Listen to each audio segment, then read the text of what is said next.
아주대학교 정치외교학과 교수 이왕이라고 합니다. 제가 이제 전공이 이제 그 정치외교학이다 보니까 많은 분들께서 이제 아니 정치학을 전공하는 사람이 무슨 중국 경제 이야기를 하느냐 이렇게 이제 궁금하신 분도 있을 거라고 생각을 합니다. 저도 그런 질문을 상당히 많이 받는데요. 잘 아시다시피 이제 중국 같은 경우에는 정치 경제가 구분되어 있지 않습니다. 그리고 이제 아까도 그 오늘 사회를 맡을 임은영 교수님께서 이제 간단하게 그 저희들끼리 얘기를 할 때 말씀해 주셨지만 지금 가장 큰 위험 중에 하나가 이제 정치적 리스크. 그래서 실제 큰 방향, 큰 틀은 중국은 당과 정부 그리고 군 이 세 가지 그 축을 중심으로 움직이고 있습니다. 그래서 이쪽에서 어떤 생각을 가지고 있느냐가 사실은 이제 정치뿐만 아니라 경제 그리고 기업 경영에도 굉장히 큰 영향을 주고 있다.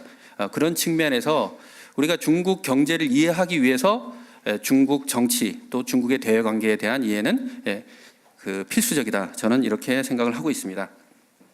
그래서 제가 오늘 이제 말씀드릴 큰 내용은 그 지금 새로운 그 시진핑 정부 2기가 이제 곧 구성이 될 겁니다. 당대회는 끝났지만 이제 국가 기관, 정부 기관 인사는 이제 3월에 있을 텐데요. 그래서 이 경제 정책의 큰 향배를 한번 보고요.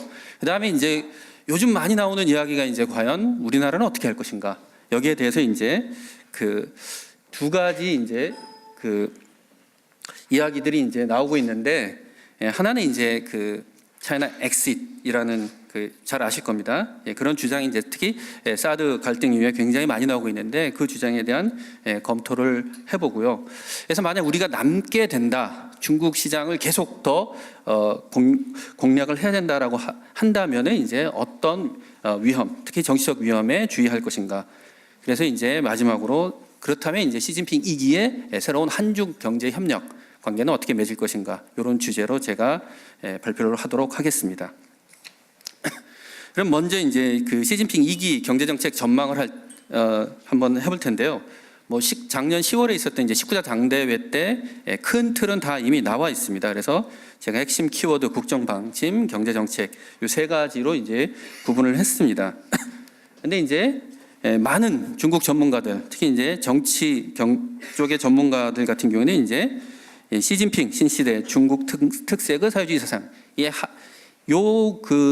이 문장에 이미 모든 게 다 담겨 있다라고 얘기를 했습니다. 잘 보시면 이제 시진핑 지금 그다음에 신시대 근데 중국 특색의 사회주의 사상. 근데 사실 뭐 신시대라든지 중국 그 특색의 사회주의 사상에 대해서는 기존에도 이제 비슷한 이야기가 있었는데 사실 시진핑 지금 국가 주석 에 대해서는 사실 이제 어느 정도인가에 대해서 이제 상당히 이제 그 논란이 있는데요. 지금 이제 그 최근에 벌어진 현상들, 당대회 이후에 벌어진 현상들을 봤을 때 많은 전문가들이 생각한 것보다 훨씬 더 강력한 권력 집중을 시도하고 있다라는 겁니다. 이게 성공할지 성공하지 않을지 그건 뭐 예상할 수가 없지만 현재 지금 그 시진핑 그 주석을 중심으로 하는 그 권력 강화 현상은 뭐 그 최근에 유례가 없는 특히 이제 개혁개방 시대 이후에 유례가 없다 많은 정치학자들이 이렇게 평가를 하고 있습니다. 뭐 잘 아시다시피 그 공산당 규약에 이제 시진핑 주석 이름이 직접 들어가는 거고 그다음에 이제 원래 중국에서는 그 1인자와 2인자 사이의 일종의 이제 그 노동분업 비슷하게 한쪽이 이제 정치, 군사, 안보라면 한쪽이 이제 경제 쪽 이렇게 좀 구분해서 이제 총리가 이제 경제 정책 전반을 주도한다라는 그러한 그 불문율 같은 게 있었는데 최근에 이제 나오는 보도들을 보면은 시진핑 주석의 이제 그 동창이라고 많이 얘기를 하는데요.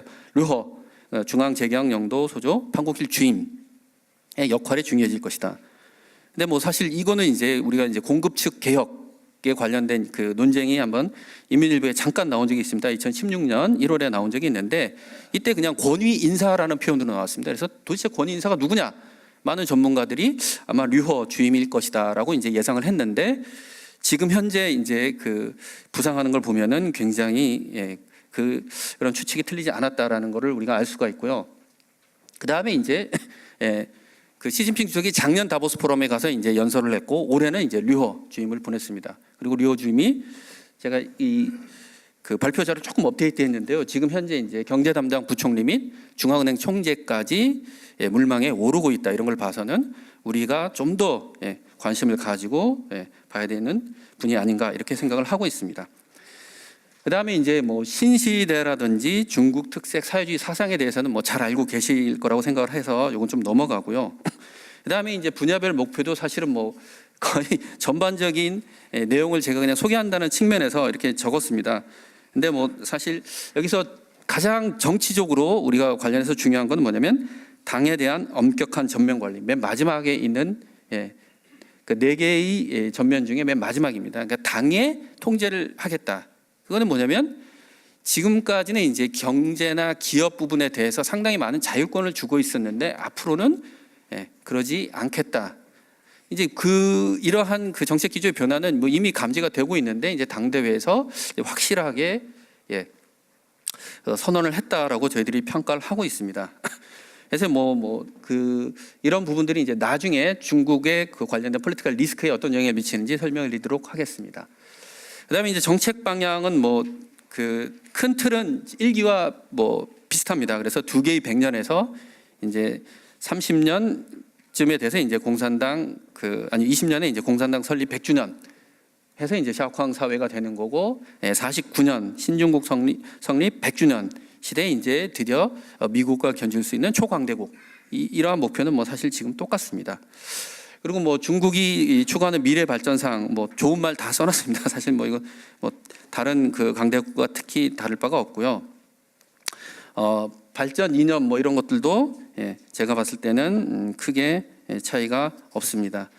그래서 뭐 이제 6대 과제 해서 이제 제시를 하고 있는데 이 중에서 가장 중요한 것 중에 하나는 이제 공급적 구조개혁의 심화. 제가 아까 이제 류허 주임 소개를 할 때 잠깐 언급을 했지만 이것이 가지는 가장 핵심적인 내용은 뭐냐면 성장률에 연연하지 않겠다. 그래서 예전에는 뭐 7% 성장, 그 전에는 또 뭐 2자릿수 성장, 그래야지 이제 실업률을 안정시키고 그래서 사회 불안정을 최대한 제어할 수 있다라고 이제 많은 전문가들이 평가를 했는데 지금은 이제 GDP 그 성장률을 가지고 이제 경제 정책을 추진하지 않겠다 이런 점에서 이제 확실히 중국이 정책 방향을 결정한 것 같습니다.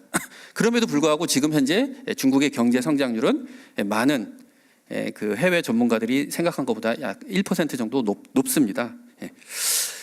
그래서 이제 이 전체적으로 종합을 해보면요, 시진핑 2기에 이제 우리가 기회 요인과 이제 제한 요인 또는 뭐 도전 요인 구분을 해볼 수가 있는데 먼저 기회 요인 같은 경우에는 일단 샤오캉 사회, 그래서 일단 기본적으로 이제 의식주가 해결되는 그러한 사회를 만들겠다고 얘기를 했기 때문에 의식주와 관련되는 여러 가지 이제 사업 기회는 이제 계속 늘어날 수밖에 없는 거고요. 두 번째는 이제 인터넷 플러스 정책 이후에 이제 계속 중국이 뭐 4차 산업혁명과 관련된 여러 가지 이제 산업들을 국가 차원에서 이제 정책적으로 지원하고 있는 모습들이 많이 보입니다. 그래서 디지털 경제를 활용한 중국 진출 가능성이 늘어난다라는 거고, 그 다음에 이제 전면적 그 개방의 신국면 형성이라고 이제 중국에서 주장을 하는데 여기에 대해서는 전문가들 사이에 의견이 일치되어 있지는 않습니다. 그러니까 시진핑 주석은 계속 중국이 개혁 개방을 한다라고 얘기를 하는데 과연 지금과 같은 그 권력 강화와 과연 병행할 수 있는 것이냐, 사실 좀 충돌하거나 또는 모순되는 현상이 일어날 수 있지 않는 것이냐, 이렇게 약간의 그 유보를 가지고 있는 전문가들도 많이 있습니다. 그런 측면에서 그렇지만 이제 미국과 비교를 한다면은 여러분 잘 아시다시피 도널드 트럼프 대통령 같은 이제 아메리카 퍼스트, 미국 우선주의를 추구하고 있는데 미국과 비교해서는 그래도 중국이 조금 상대적으로 나은 게 아니냐 이렇게 평가를 할 수가 있습니다. 그러나 뭐 다 좋은 것만은 아니죠. 근데 뭐 나중에 이제 폴리티컬 리스크에서 더 자세히 말씀드리겠지만 이제 그 권력 강화라는 것 자체가 이제 당의 권위를 세우고 그래서 이제 그 정치가 경제에 이제 간섭이나 개입하는 것들이 이제 좀 더 적극적으로 이루어진다라는 건데 그 중에 하나가 뭐냐면 이제 그 뭐 최근 한류에 대한 이제 중국의 규제가 뭐 강화되고 있다 이런 것들에서 우리가 알 수 있는 그 중국의 이제 사회주의적인 특성 이런 것, 중화 민족주의 이런 것들을 이제 좀 강조하는 측면이 하나 있고요. 그 다음에 이제 많이 우리가 이제 생각을 했을 때 그래도 우리나라가 인터넷 강국이고 중국은 후발주자고 그래서 격차가 상당히 있을 거라고 얘기하는데 그 격차가 계속 줄어들고 있고 어떤 부분에서는 중국이 더 앞서 있는 부분도 있을 수가 있다. 특히 요즘 신문에 매일 나오는 얘기가 뭐냐면 AI는 거의 미국이랑 중국이 비슷하다. 뭐 이런 기사들이 굉장히 많이 나오고 있습니다. 그래서 이제 중국이 꼭 우리에 뒤처진 게 아니라 중국이 우리보다 잘하는 것도 있다. 그 중에서도 뭐 세계 최고로 이미 치고 나가는 부분도 있다. 이런 부분은 이제 우리가 이제 주의해야 될 것 같고요. 그 다음에 이제 지금 많이 보도는 안 되고 있는데 기업 경영, 특히 이제 우리가 기업 지배 구조라고 얘기를 할 수가 있죠. 거기에 이제 당의 통제를 강화할 수 있는, 그래서 당 세포를 직접 경영에 참여시키는 그러한 방식도 사실 요즘 많이 논의가 나오고 있습니다. 그래서 그거는 단순히 중국 기업뿐만 아니라 해외에서 이제 온 다국적 기업에게도 이제 중국에서 요구를 하고 있는 부분입니다. 그래서 이런 부분들을 우리가 주의를 해야 된다. 그래서 이제 시진핑 2기의 특징에 대해서는 제가 간단히 말씀을 드렸습니다. 그렇다면 이제 요즘 많이 이제 나오는 이야기가 이제 차이나 엑싯에 대한 얘기가 많이 나오고 있고 거기에 이제 반대되는 개념으로 이제 차이나 인사이더 이런 그 반론이 제기되고 있습니다. 근데 뭐 왜 떠나야 되느냐? 뭐 이유는 명확합니다. 특히 사드 그 배치 이후에 이제 그 중국에서 뭐 여러 가지 보복을 많이 했습니다. 근데 그게 참 그 WTO 이런 데 제소해서 확실하게 우리가 이제 문제 제기를 하고 시정 조치를 요구할 수 있어야 되는데 그러기에는 좀 애매한 부분이 많이 있습니다. 그래서 그런 식으로 이제 중국이 예전과 다른 형태로 이제 나오기 때문에 그렇다면 중국 시장을 떠나야 되는 거 아니냐. 그래서 대안을 찾아야 되는 거 아니냐. 그래서 이제 포스트 차이나 뭐 넥스트 차이나 또는 뭐 차이나 플러스 원 이런 전략들. 근데 이런 전략들은 사실 우리가 먼저 하는 게 아니라 뭐 일본이나 대만 최근에는 이제 호주 이런 데서도 이제 나오고 있습니다.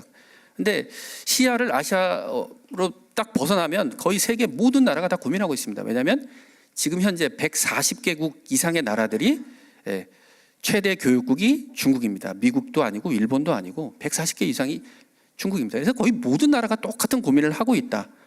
그래서 이건 우리나라만의 문제는 아니다라고 이렇게 제가 생각을 하고 있습니다. 근데 이제 남아야 된다라고 생각하시는 분들은 한 세 가지 근거가 있습니다. 경제 규모가 일단 크다. 그래서 중국을 대체할 수 있는 시장이 당분간 존재하지 않는다. 그래서 실제 뭐 최근에 이제 뭐 인도가 뜬다, 아세안이 뜬다라고 얘기를 하지만 뭐 숫자만 놓고 비교를 해보면은 뭐 중국의 2분의 1도 안 됩니다. 그리고 앞으로 한 30년까지 이렇게 우리가 계산을 해보면은 그 격차가 줄어들 것 같지도 않고요. 그다음 세 번째는 이제 아까 말씀드렸듯이 미국은 중국보다 훨씬 더 강력한 그 보호주의를 하고 있다. 사실 우리나라와 미국 간의 교육 관계는 10% 이하로 줄어들었습니다. 중국은 한 25% 내외고요. 그러니까 미국이 약 3분의 1 정도밖에 안 되는데 그럼에도 불구하고 미국이 굉장히 강력한 보호주의를 하고 있기 때문에 뭐 미국에서 우리가 만약에 차별을 받는다 그러면 또 다른 시장을 찾아야 되는데 과연 다른 시장이 어디 있느냐. 이렇게 이제 우리가 생각을 해봐야 되는 게 아닌가라는 거고요. 그 다음에 이제 떠나야 된다는 분들은 뭐 아까 말씀드렸듯이 특정 산업에는 이제 굉장히 큰 피해가 이미 나타나고 있습니다. 그 다음에 이제 외교 관계가 항상 좋을 수는 없다. 그리고 앞으로 더 나빠질 가능성도 있다. 그거는 뭐 우리가 다 익히 잘 알고 있는 바고요. 그 다음에 이제 중국이 중국 제조 2025 이후에 이제 중국식 산업 정책을 추진하고 있다. 그래서 특히 이제 우리가 4차 산업혁명과 관련된 여러 가지 산업들을 중국 정부에서 이제 적극적으로 자국 기업들을 지원하고 있기 때문에 우리가 그 참여할 수 있는 여지는 적은 게 아닌가. 이렇게 이제 두 가지 주장 자체 뭐 다 근거가 있는 얘기입니다. 그런데 이제 제 생각은 그래도 남는 게 좋지 않은가. 그래서 이제 5가지로 정리를 했습니다. 첫 번째는 이제 세계 경제 중심축이 중국으로 이동하고 있다. 이거는 뭐 너무 명확합니다. 그래서 뭐 그 인도가 많이 쫓아간다라고 해도 2050년까지 힘들 거다라고 많이 생각을 하고 있고요. 이런 것들이 이제 역사적인 트렌드, 지난 100년간, 200년간의 이런 그 역사적인 트렌드를 봐도 뭐 너무 분명히 나타나는 거기 때문에 그래서 이제 중국을 대체하는 시장이 나타나지 않는 한 일단 남아야 되지 않을까라고 생각을 하고 있습니다. 근데 이제 많은 분들이 이제 걱정하시는 게 중진국 함정, 중국의 경제 성장률이 6% 미만으로 떨어지고, 그래서 국민 소득이 10,000불에서 20,000불로 이제 못 올라가는 거 아니냐 걱정을 많이 하시는데, 지금 현재 성장률이 10%만 유지되면 사실은 뭐 경제가 또 2배로 성장을 하거든요. 평균 7%씩 10년 성장하면 경제가 2배가 됩니다. 근데 그 정도는 할 수 있지 않느냐라고 생각을 하고 있고요. 만약에 금융위기가 나던 뭐 여러 가지 경제적인 또는 정치적인 문제 때문에 성장률이 둔화하더라도 현재 아세안이나 인도 수준의 경제 성장률입니다. 그래서 그 격차는 줄어들지 않는다라고 저는 생각을 하고 있습니다. 그리고 이제 많은 분들이 아세안을 대안으로 많이 말씀하시는데, 실제 아세안의 경제 규모는 사실 중국과는 비교하기 어렵습니다. 요즘 이제 중국에서 나오는 여러 가지 기사들 보면 중국의 무슨 성이 어느 나라 GDP와 비슷하다, 어느 나라 인구와 비슷하다, 어느 나라 영토와 비슷하다, 이런 비교입니다. 중국 전체와 비교를 하지 않습니다. 그 정도로 갭이 많이 벌어져 있고, 제가 이제 작년에 선전 광저우를 갔다 왔는데, 그쪽에 이제 웨이강 신안구라고 해서 이 경제 특구를 이제 좀 확대해서 이제 하고 있는데, 거기만 해도 사실 아세안과 비등비등하다라고 이야기할 수 있을 정도다. 그래서 중국이 그 세계 경제에 차지하는 비중은 줄어들 것 같지 않다라는 거고요.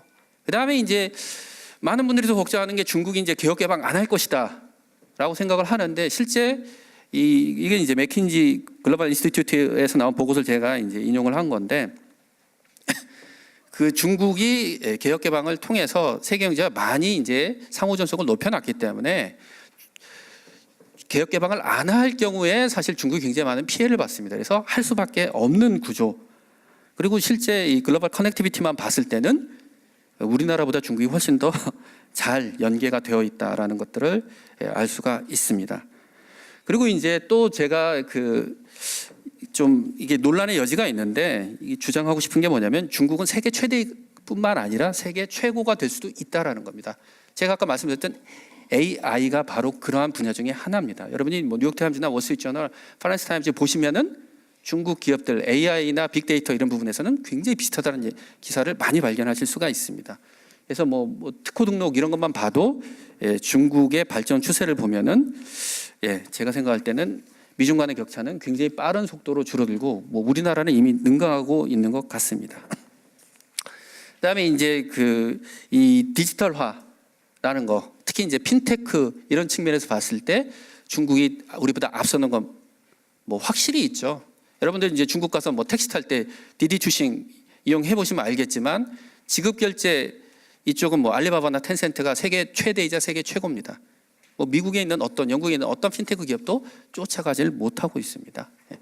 그런 측면에서 봤을 때 우리가 그 중국의 과학기술 수준도 절대 무시해서는 안 된다. 어떤 측면에서 우리가 배워야 될 그러한 단계가 될 수도 있다라고 저는 생각을 하고 있습니다. 그래서 이제 최근에 이제 전 세계 10대 IT 기업 이 시가총액을 비교한 겁니다. 삼성전자는 밀렸습니다, 작년보다. 근데 중국의 텐센트, 알리바바 올라가고 있습니다. 뭐 여기에는 잘 안 나와 있지만 징동닷컴에서 이제 JD.com이 사실은 굉장히 빠른 속도로 또 치고 올라오고 있습니다. 바이두를 제치고. 이런 속도를 봤을 때 과연 중국의 과학기술 수준, 그리고 IT 기업들의 발전이 어느 정도까지 될지 우리가 굉장히 좀 주의 깊게 더 관찰을 해야 된다라고 생각을 하고 있습니다. 그리고 이제 앞으로 더 걱정되는 거는, 중국이 이제 실리콘밸리가 자랑하는 그런 세계 최첨단 기업들 수에서도 사실은 뭐 미국의 2분의 1 수준까지 쫓아왔다. 그리고 여러분이 이제 중국 심천에 가보시면은 미국 기업들이 이제 심천에 와서 연구소도 세우고 스타트업도 하고 있습니다. 그런 걸 봤을 때 이 격차라는 문제는 우리가 생각한 것보다 훨씬 빨리 줄어들고 있다라고 생각을 하고 있고요. 마지막으로 제가 이제 강조드리고 싶은 건 사드 보복에도 불구하고 우리 기업이 잘하고 있습니다. 실제 여러분들이 보시면은 이제 이게 사드 보복 이전에 중국과 이제 교역 량과 성장률을 이제 한 그래프입니다. 세계에서 우리가 제일 잘하고 있습니다. 그리고 사드 이후에도 잘하고 있습니다. 작년에도 늘었습니다. 근데 이제 저는 전공이 정치 외교다 보니까 안보나 외교 정치 하시는 분들은 다 줄어든 줄 알고 있어요. 근데 기업 하시는 분들은 뭐 너무 잘 알고 계시기 때문에 제가 더 이상 설명을 안 하겠지만, 우리가 지금 중국 시장에서 점유율 1위의 나라입니다. 근데 왜 그렇게 좋은 지위를 우리가 왜 포기를 해야 되느냐? 그거는 좀 잘 이해가 안 되더라고요. 예. 그래서 이제 저는 중국을 떠나야 되느냐, 중국에 남아야 되느냐? 저는 남아야 된다라고 생각을 하는 겁니다. 그렇지만 뭐 여러 가지 문제들이 많죠. 중국 시장이라고 해서 이게 뭐 그 천국이나 낙원이 아니기 때문에 뭐 가장 잘 알고 계시는 게 이제 금융시장 불안정성이 이제 커질 수 있다라는 겁니다. 그래서 중국의 금융위기가 날 수도 있다라는 겁니다. 근데 이제 뭐 골드만삭스나 맥킨지에서 나온 보고서를 보면 금융위기나 이런 것들이 발생하더라도 성장률 자체는 크게 낮아질 것 같지는 않다라고 얘기를 하고 있습니다. 그 다음에 이제 요즘 이제 걱정이 되는 부분 중에 하나가 이제 사이버 공간에 대한 보안이 강화되고 있다. 이게 역설입니다. 중국이 이제 AI나 빅데이터 이런 부분들이 이제 굉장히 빨리 발전하고 있는데 이 사이버 보안에 대한 이제 국가나 정부의 통제도 아주 빠른 속도로 강화되고 있고, 특히 이제 작년에 인터넷 안전법이 나왔고, 그다음에 VPN이라고 해서 그 인터넷 사설망도 이제 굉장히 강력하게 이제 통제를 하고 있습니다. 이게 이제 국내적인 거라면 대외적으로는 이제 인터넷 주권을 강조하겠다. 그래서 해외 IT 기업이 이제 중국에 진출하는 거를 이제 견제를 엄청나게 하고 있습니다. 그래서 이건 조금 오래된 그림인데요. 전 세계에서 접속자 수가 가장 많은 그 앱 중에 이제 중국에서 안 되는 것만 골라놨는데 거의 다 안 됩니다. 그래서 이게 어떻게 과연 양립을 할 수 있을 것이냐. 많은 전문가분들께서도 어느 순간에는 이게 충돌하거나 모순에 의해서 폭발할 수밖에 없다라는 거고요. 그리고 이제 이것과 관련해서 이제 또 민족주의가 고조되고 있는 현상들, 특히 이제 이거는 이제 미국과 중국에서 동시에 나타나고 있는데요. 이거는 이제 미국 재무부 산하에 있는 위원회입니다. 그래서 중국 기업이 이제 미국의 FDI를 할 때 미국에서 이제 자꾸 심사를 해서 거부를 하고 있습니다. 최근에 이제 알리바바가 머니그램이라는 이제 금융회사 살려고 그랬는데 이 위원회에서 이제 심사를 해서 거부를 했습니다. 그래서 이제 만약에 중국에서 우리가 남아서 더 공격적으로 이제 투자도 하고 진출도 한다, 그러면 이제 어떤 전략을 쓸 것인가? 뭐 크게 보면 이제 한 4가지 전략인데요. 그것들의 핵심은 사실은 이제 중국 제조 2025에 나온 것들, Made in China, Made with China, Made for China. 근데 지금까지 우리의 전략은 사실 첫 번째 집중돼 있었다면 이제 우리는 이제 Made with China, Made for China, 두 번째, 세 번째를 같이 병행을 해야 된다. 그리고 병행한다면 우리 기업들에도 분명히 기회가 있을 것이다. 저는 이렇게 생각을 하고 있습니다. 아마 제 발표 이후에 이제 여기 전문가 분들께서 이제 많이 설명을 해주실 것 같은데요. 어쨌든 제가 이렇게 주장하는 근거는 미국에 있는 첨단 IT 기업들이 최근에 대중국 전략이 완전히 바뀌었습니다. 예전에는 뭐 제가 아까 그림 보여드렸듯이 중국에서 계속 차단하기 때문에 중국을 포기하거나 중국을 떠났는데 지금은 완전히 반대의 전략. 어떻게 하든지 중국에 남아야 된다라는 전략을 쓰고 있는데, 뭐 먼저 투자한 기업들 같은 경우는 뭐 사실 혜택을 굉장히 많이 받죠. 여러분 잘 아시는 텐센트나 알리바바의 대주주는 중국 기업도 아니고 중국 정부도 아닙니다. 해외 투자자입니다. 알리바바 같은 경우는 손정희 회장의 소프트뱅크입니다. 그러니까 먼저 이런 기업에 제대로 투자했다면 사실은 뭐 몇천 배 이상의 수익을 올리는 거죠. 이건 뭐 가장 최근에 나온 건데요. 이건 페이스북의 자회사입니다. 자회사가 지금 샤오미랑 같이 만든 올해 2월에 출시된 VR 제품입니다. 이게 같이 만드는 거죠. 이런 것들을 한다라고 하면은 사실은 이제 그 중국 시장을 직접 들어가지 않고 우회나 합작을 통해서 들어갈 수 있는 것들은 굉장히 많고, 그래서 이제 뭐 제가 여러 가지 얘기를 했지만 실제 가장 걱정되는 거는 뭐 알리바바와 텐센트의 투자 네트워크를 보면은 거의 대부분의 첨단 스타트업들에게는 다 최소한 5% 이상의 지분을 다 가지고 있습니다. 이게 무지막지하게 이제 미래 기술에 대한 투자를 이제 진행하고 있는데요. 이런 것들을 우리가 좀 더 주의 깊게 살펴본다면 분명히 우리 기업들에게도 기회는 존재한다라는 거고. 그래서 이제 결론적으로 말씀드리자면은 이제 시진핑 1기와 2기의 차이.